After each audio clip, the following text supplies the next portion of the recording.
Hello friends, മറ്റൊരു വീഡിയോയിലേക്ക് സ്വാഗതം. ഇന്ന് നമുക്ക് കിട്ടിയിരിക്കുന്ന ഒരു ഗ്രൂപ്പർ തന്നെയാണ് കേട്ടോ. ഒരുവിധം വലിയ സൈസാണ്, അത്യാവശ്യം വലിപ്പമുള്ള മീൻ തന്നെയാണ് കിട്ടിയിരിക്കുന്നത്. അത് ഇദ്ദേഹം പോയിട്ട് സ്വന്തം ബോട്ടുണ്ട് ഇങ്ങനെ കേട്ടോ. ഇങ്ങനെ ബോട്ടെടുത്ത് പോയി മീൻ പിടിച്ചിട്ടാണ് വന്നിരിക്കുന്നത്. അപ്പോൾ ഒരു മീനേ കിട്ടിയുള്ളൂ. വളരെ ദൂരെയൊന്നും അല്ലാതെ ഐലൻഡിനോട് അടുത്ത് തന്നെയാണ് പോയി മീൻ പിടിച്ചത്.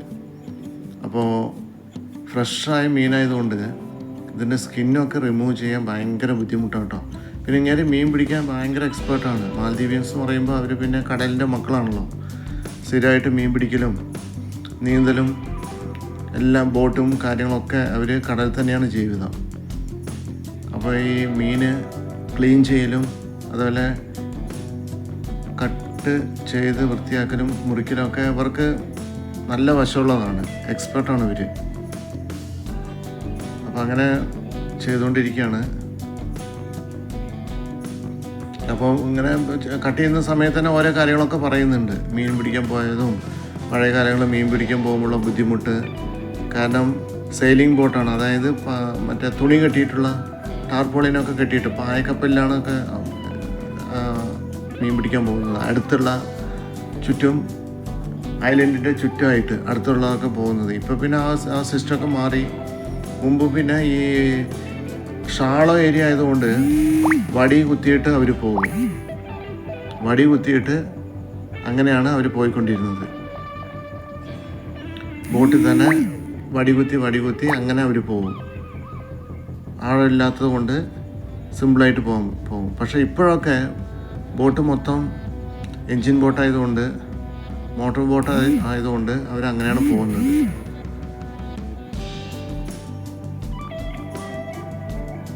ഇതിൻ്റെ സ്കിന്നെ കുറച്ചൊന്ന് റിമൂവ് ചെയ്യാൻ കുറച്ചൊരു ബുദ്ധിമുട്ടുണ്ട് കേട്ടോ.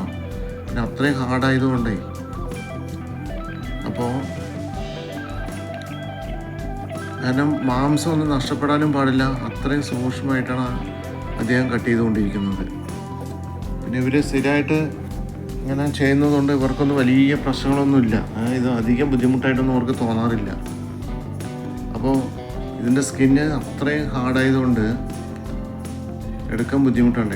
കത്തി കൊണ്ട് അങ്ങനെ മടക്കിയിട്ട് ഒരു സൈഡ് പിടിച്ച് വലിക്കുകയാണ് ചെയ്യുന്നത്.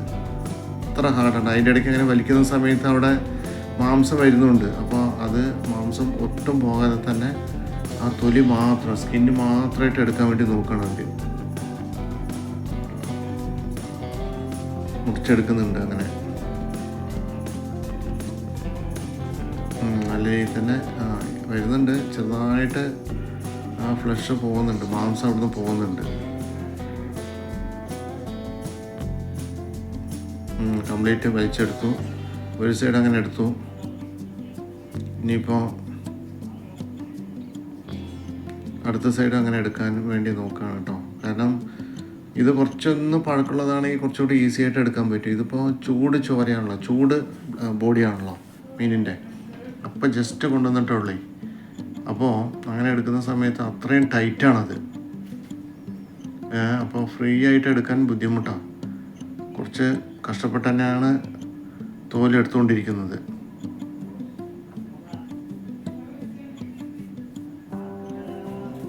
മാംസം ഒട്ടും നഷ്ടപ്പെടാതെ തന്നെ എടുക്കാൻ വേണ്ടിയാണ് ഉള്ള പ്രയത്നമാണ് അദ്ദേഹത്തിൻ്റേത്. തല അവിടെ മാറ്റി വെച്ചിട്ടുണ്ട് കേട്ടോ. തലയും അതിൻ്റെ കുടൽ കാര്യങ്ങളൊക്കെ എടുത്ത് മാറ്റി വെച്ചിട്ടുണ്ട്. അതൊന്നും ഇവർ ഉപയോഗിക്കാറില്ല. ആണ്ടോ അങ്ങനെ പിടിച്ച് വലിക്കുകയാണ്. ഇതിൽ പിന്നെ അധികം മാംസമൊന്നും പോകുന്നില്ല കേട്ടോ. ഇതിൽ ആ തൊലി മാത്രം, സ്കിന്ന് മാത്രം അങ്ങനെ വലിച്ചെടുക്കുകയാണ്. കട്ട് ചെയ്തു എടുത്തു. ഇനി അവിടുന്ന് അത് കുറച്ച് കാടായതുകൊണ്ട് അവിടെ കട്ട് ചെയ്തെടുത്തു. ഇനി നടുവിലുള്ള ഒരു മുള്ള് മാത്രമാണുള്ളത് കേട്ടോ. അപ്പോൾ ഇവരെന്താ ചെയ്യുന്നത് പറയുമ്പോൾ ആ മുള്ള് ഒഴിവാക്കിയിട്ട് ആ മാംസം മാത്രം അങ്ങനെ കട്ട് ചെയ്തെടുക്കുകയാണ് വൃത്തിയായിട്ട്. നല്ല ടേസ്റ്റുള്ള മീനാണ് അത്. ഫ്രൈ ചെയ്യാനും അതേപോലെ കറി വെച്ച് കഴിക്കാനും. കാരണം അത്രയും ഫ്രഷായിട്ടുള്ള ഇതാണ്. മുള്ളൊന്നും ഇടയിലൊന്നുമില്ല, നടുവിലുള്ള ആ ഒറ്റൊരു മുള്ള് മാത്രമേ ഉള്ളൂ. അപ്പോൾ അത് രസമായിട്ട് ഫ്രൈ ചെയ്ത് കഴിക്കാനും. പിന്നെ അവർ പറയുന്നത് ഇതിൻ്റെ ഈ സ്കിന്നുണ്ടല്ലോ, സ്കിന്ന് അതേപോലെ ഈ മുള്ളും ഒക്കെ സൂപ്പ് ഉണ്ടാക്കാൻ എന്തോ അതിന് പേര് പറഞ്ഞു, അതിൻ്റെ പേര് ഓർമ്മയില്ല കേട്ടോ. സൂപ്പ് ഉണ്ടാക്കാൻ പറ്റുമെന്ന് പറയുന്നത്, സൂപ്പ് ഉണ്ടാക്കി നല്ല ടേസ്റ്റ് എന്നാണ് പറയുന്നത്. കുരുമുളകും വെളുത്തുള്ളി പിന്നെ അത്യാവശ്യം മസാലപ്പൊടികളൊക്കെ ജീരകം അങ്ങനെയൊക്കെ ഇട്ടിട്ട് സൂപ്പ് ഉണ്ടാക്കിയാൽ നല്ല ടേസ്റ്റ് ഉണ്ടെന്നാണ് പറയുന്നത്. പിന്നെ ഇതിൽ ബ്ലഡ് അധികമില്ല കേട്ടോ, വളരെ കുറച്ച് ബ്ലഡേ ഉള്ളൂ.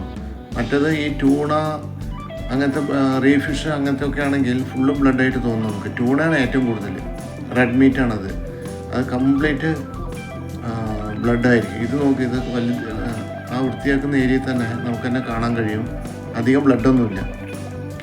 ഇത് ഇവർ വൃത്തിയാക്കിക്കൊണ്ടിരിക്കുന്ന ഭാഗം ഹാർബറിനോട് ചേർന്ന് തന്നെ മീൻ വൃത്തിയാക്കാൻ വേണ്ടി ഒരു പ്ലാറ്റ്ഫോം പോലെ കെട്ടിവെച്ചിട്ടുണ്ട് കേട്ടോ.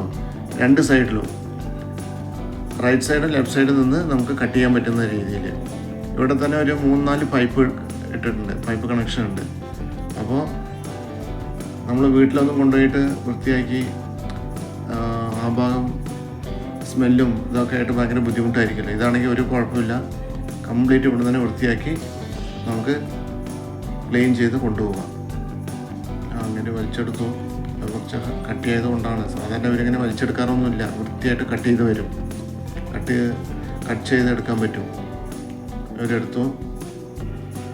ഇനിയിപ്പോൾ അതിന് സൈഡിൽ ചെറിയ ആ തലയുടെ ആ ഭാഗത്ത് ചെറുതായിട്ട് മുള്ളുകളുണ്ട്, അപ്പോൾ അതൊന്ന് അവർ കട്ട് ചെയ്തെടുക്കുകയാണ് കേട്ടോ.